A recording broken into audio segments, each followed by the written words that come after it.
오늘 아침 함께 나눌 하나님의 말씀은 마태복음 5장 6절 말씀입니다. 제가 읽겠습니다. 의에 줄이고 목마른 자들은 복이 있나니 그들이 배부를 것이기 때문이요. 아멘.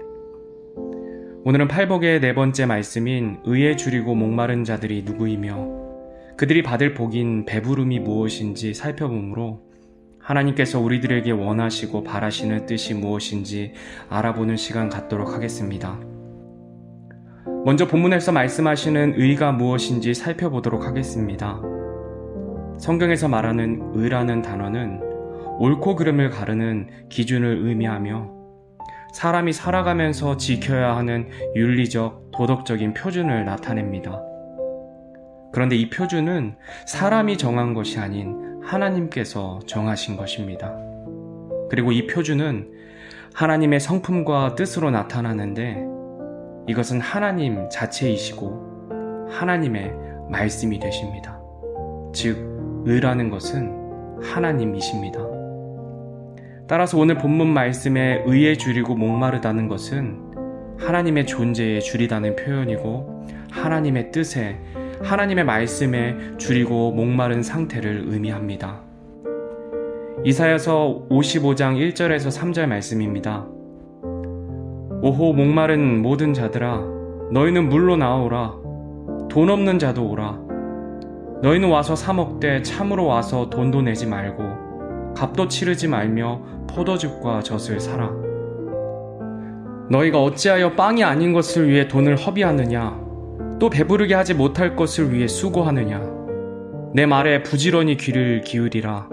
또 너희는 좋은 것을 먹고 너희 혼으로 하여금 스스로 기름진 것을 기뻐하게 할지어다. 너희는 귀를 기울이고 내게로 나와 들으라. 그리하면 너희 혼이 살리라.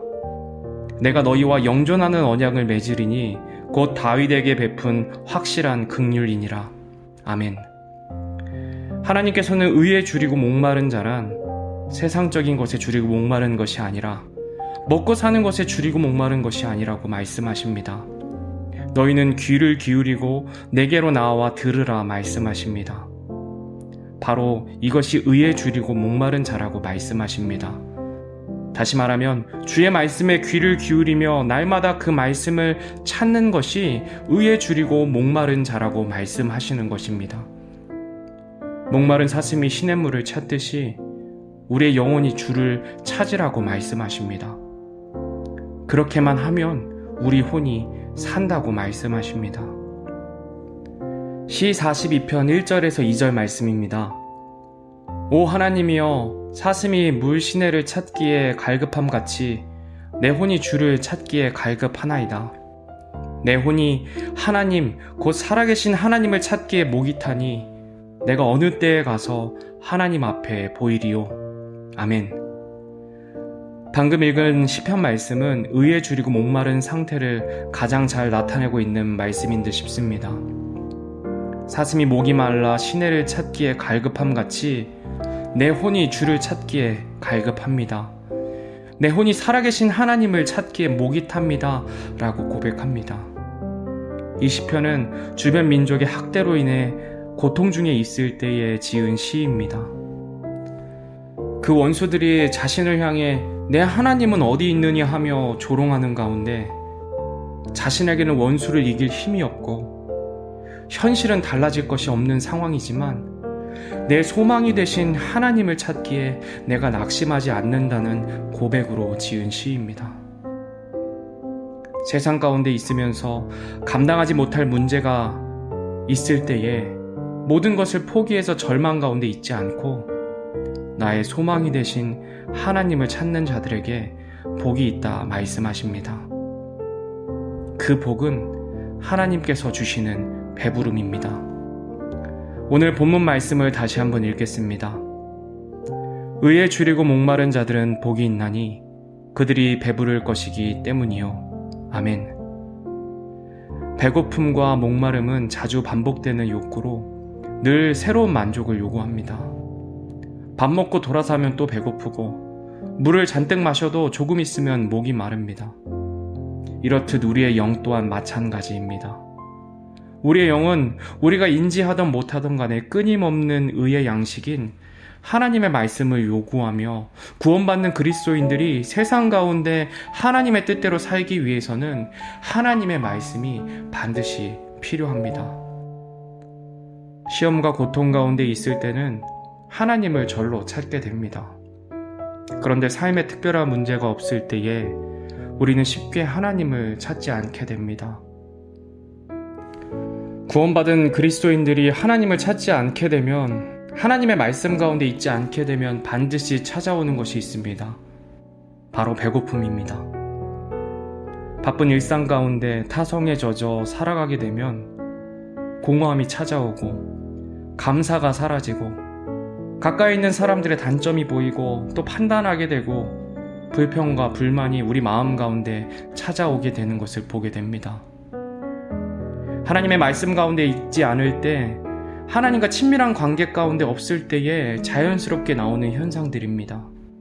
만족이 없고 불평과 불만, 원망과 미움, 공허, 다툼 등 작게든 크게든 우리의 마음과 삶에 이런 문제들이 나타날 수밖에 없습니다.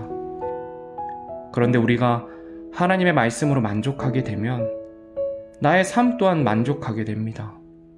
그래서 구원받은 그리스도인들은 하나님의 말씀이 아니고서는 살 수가 없습니다. 만약 여러분의 삶에 만족함이 없고 미움과 다툼이 있고 공허함이 있다면 속히 하나님 앞으로 나아가시길 바랍니다. 개인적으로 말씀을 읽고 예배의 자리에 나아가길 소원합니다.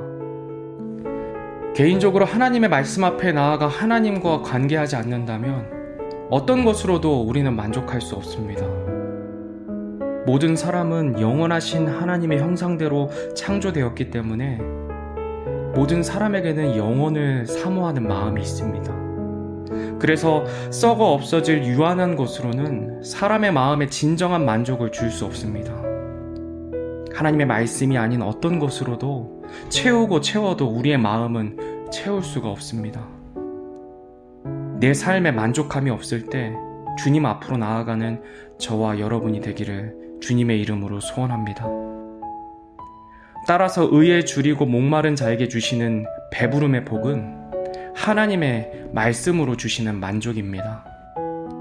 하나님을 향한 갈급한 마음으로 나아갈 때, 우리가 말씀을 찾아 읽을 때, 예배의 자리로, 기도의 자리로 나아갈 때 하나님께서는 말씀의 의미를 성령 하나님을 통해 조명해 주셔서 그 말씀을 깨닫게 하시고 또 우리의 기도에 응답하십니다.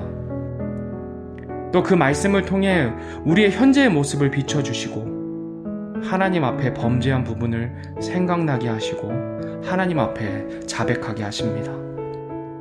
그리고 하나님께서는 미쁘시고 의로우사 우리를 용서해 주십니다. 그리고 죄악에서 돌이켜 살아갈 수 있는 힘을 우리에게 허락해 주십니다. 나의 삶의 문제를 묵상하지 않고 변하지 않는 현실 때문에 절망 가운데 있지 않고 내 생각을 버리고 하나님께 나아갈 때 우리는 하나님으로 인해 만족할 수 있습니다.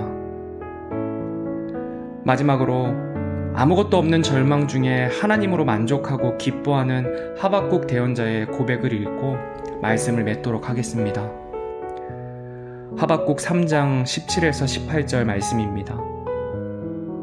비록 무화과 나무가 꽃을 피우지 못하고 포도나무에 열매가 없으며 올리브나무에 수고의 열매가 없고 밭이 먹을 것을 내지 아니하며 우리에서 양떼가 끊어지고 외양간에 솥대가 없을지라도 나는 여전히 주를 기뻐하며 내 구원의 하나님을 기뻐하리로다. 아멘. 오늘 하루도 오늘 말씀 생각하시면서 의 되시는 하나님을 찾고 하나님 말씀 앞에 나아가 주님께서 주시는 만족 가운데 살아가는 저와 여러분이 되기를 주님의 이름으로 소원합니다.